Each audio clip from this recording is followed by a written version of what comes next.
surgimiento de los reinos y el auge del cristianismo en la Edad Media. El surgimiento de los reinos y el auge del cristianismo en la Edad Media fueron dos de los acontecimientos más importantes de esta época histórica. La Edad Media, que abarca desde el siglo V hasta el siglo XV, fue un periodo de transición en la historia de Europa, caracterizado por la caída del Imperio Romano y la formación de reinos políticos y religiosos. El surgimiento de los reinos fue un proceso gradual que comenzó con la fragmentación del Imperio Romano y la formación de pequeños estados independientes, que con el tiempo estos estados se fusionaron y formaron reinos más grandes, como el reino francés, el español y el reino inglés, entre otros.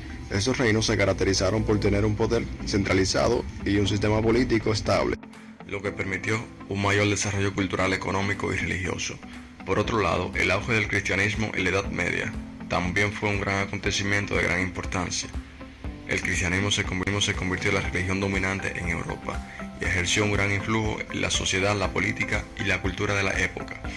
La Iglesia Católica, como institución, desempeñó un papel central en la vida de la sociedad medieval, y sus líderes, como los papas y los obispos, ejercieron un poder considerable en la política y la vida religiosa. En resumen, el surgimiento de los reinos y el auge del cristianismo en la Edad Media marcaron una época de profundos cambios en la historia de Europa y se centraron en bases para desarrollar la civilización moderna. Esto ocasionó la desintegración del Imperio Romano, la conquista bárbara, el desarrollo de las ciudades, influencia de la Iglesia, conversiones masivas, mayor acceso a la educación y la cultura, entre otros. Características del surgimiento de los reinos: fragmentación territorial, centralización política, desarrollo económico, influencia de la Iglesia, desarrollo del arte y de la arquitectura. También como consecuencia está lo que es el desarrollo político, desarrollo económico y cultural, función de naciones, identidades nacionales y culturales, desarrollo de la cultura y el arte, mayor unificación política y social, influencia moral en la ética, difusión de la fe cristiana, entre otros. División del Imperio Romano.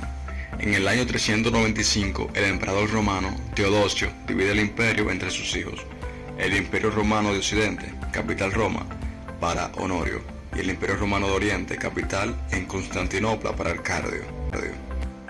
El Imperio de Occidente sucumbe ante las continuas invasiones de los pueblos bárbaros. Terminan derrotando al último emperador en el año 476. Transforma todo el territorio en multitud de pequeños reinos llamados reinos germánicos.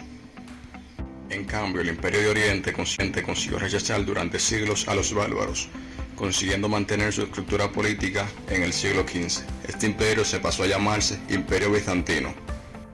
Los reinos germánicos serán muy importantes para la historia de Europa occidental, ya que dentro de ellos se forman tres grandes tradiciones que darían vidas a la Europa moderna: la tradición romana, la tradición germana y la tradición cristiana.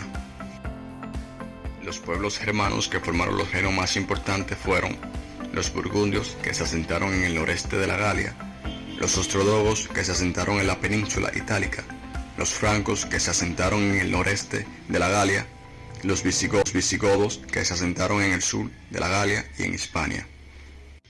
El auge del cristianismo. Con la muerte de Cristo, el cristianismo comienza su expansión desde Jerusalén a todos los rincones del imperio, hasta convertirse en el siglo IV la religión oficial del imperio. Desde Roma, los papas se hacen cada vez más fuertes, y para el siglo IX el cristianismo se extiende por casi todo el continente europeo. Finalmente, hacia el siglo X, la religión cristiana alcanza a amplias áreas del oriente y el norte de Europa. Muchas gracias por su atención, hasta aquí mi aporte y hasta una